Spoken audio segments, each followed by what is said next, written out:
तो सबसे पहले जो गुरु लक्ष्मीनारायण जी लखनऊ के प्रवचन में कहा 1964 के लखनऊ के प्रवचन में उन्होंने कहा कि भारतवर्ष सारे संसार का राजा है, भगवान का प्यारा अपना देश है, भगवान का अपना प्यारा सनातन धर्म है, उसकी रक्षा के लिए भी अवतार लेते हैं। ये भारतवर्ष द्वीपानाम द्वीप राजोय, सारे द्वीपों का राजा है, क्योंकि भगवान विष्णु यहाँ पर विराजमान रहते हैं। हमने देखा था कल किस प्रकार जनगण मन अधिनायक जय है भारत भाग्य विधाता में हमने देखा था किस प्रकार भारत देश के जो भाग्य विधाता है भगवान विष्णु यहाँ पर विराजमान रहते हैं। इसलिए जो हमारे राष्ट्रगान में भगवान विष्णु की, महाविष्णु की स्तुति है, आराधना है, आवाहन है, पुकार है। तो गुरु जी कहते हैं कि भारत देश उनका अपना प्यारा धर्म है, अपना प्यारा देश है, और देशों में कुछ भी होता रहे, भारत में कुछ होता है तो भगवान का सिंहासन हिला करता है। और हम देखते हैं कैसे गुरु लक्ष्मीनारायण जी के साहित्य में, भजनों में जो भारत के प्रति उनका प्रेम भरा पड़ा है, और करीबन 200 से 250 बार उन्होंने भारत देश का जो उल्लेख किया है साहित्य में। अपनी आत्मकथा जैसे वो लिखते हैं कि इतिहास में जब उन्होंने बाबर और तैमूर के हमले, सोमनाथ के मंदिर का लूटा जाना, अलाउद्दीन खिलजी का चित्तौड़ पर आक्रमण, रानी पद्मावती को सताना, विषयों के बारे में पढ़ा तो घोर चिंता और शोक हुआ। मन में घोर चिंता रहने लगी, इस बात की जिज्ञासा उत्पन्न हुई कि सच में कोई हमारा भगवान है, अवतार लेता है, अब लेगा तो कब लेगा, जब तक अभी तक नहीं आया।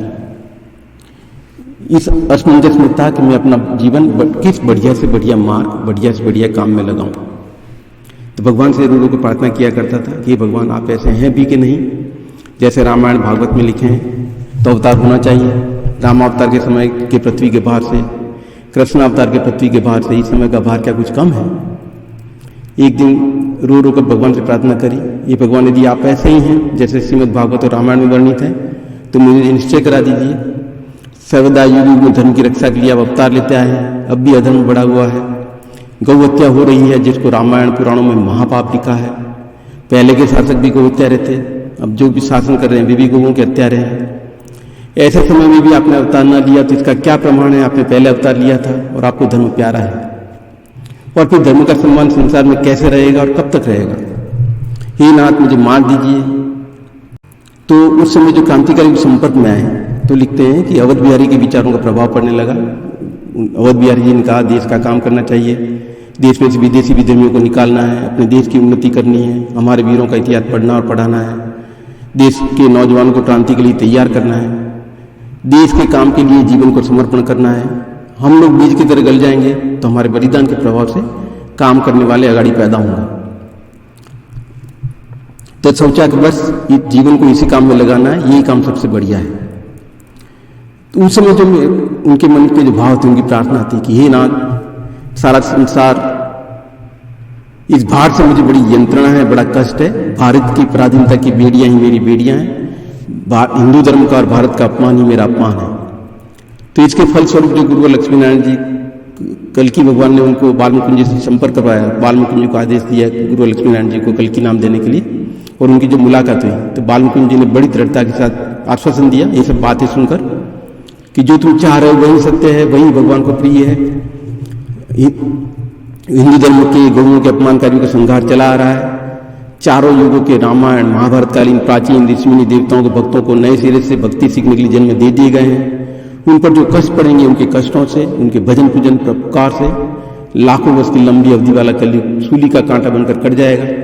धर्म की जय जयकार होगी, गौओं के बैरियों का सर्वनाश होगा, भक्तों के प्रेम में बंधे हुए कल्कि भगवान महाराज प्रकट होंगे, उनकी राजगद्दी होगी और सारे संसार में धर्म के प्रतिपक्षियों, बैरियों, विरोधियों के अस्तित्व का चिन्ह भी नहीं रहेगा। और गुरु महाराज ने कल्कि भगवान का मंत्र दिया, मंत्र के साथ वरदान और आशीर्वाद दिया कि इसको जपने से तुम भारत के और हिंदू धर्म के शत्रुओं का सामूहिक संहार और उन पर मार पड़ती हुई देखोगे। और कल्कि भगवान ने उनको जो आशीर्वाद दिया इसके साथ कि मेरे कीर्तन से, मेरे नाम के उच्चारण से आसुरी सभ्यता पर, दानवता पर प्रहार होगा और संहार होगा। एक साथ ही भारत का, हिंदू जाति का, हिंदी भाषा का, भारत खंड का उद्धार भी होगा। इस प्रकार गुरु जी लिखते हैं कि क्रांतिकारी की खोज करते करते महान क्रांतिकारी श्री कल्कि भगवान महाराज का साक्षात्कार हो गया। तो इसमें वो जो बात कही कि इतिहास से जब काम पड़ा, बाबर के और तैमूर के हमले, रानी पद्मावती को सताना, इन बातों का बड़ा शोक संवर्धक प्रभाव पड़ा। और उन्होंने जो सतियों के बारे में जो लिखा है, यति सती सूरमा दानी और भक्त, यही भगवान को प्रिय है, यही संसार के रत्न है, इन्हीं से संसार का कल्याण हो सकता है।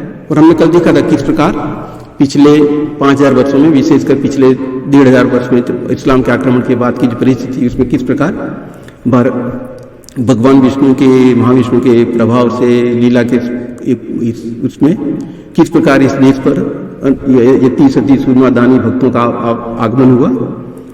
और हमने सब देखा था उनके बारे में।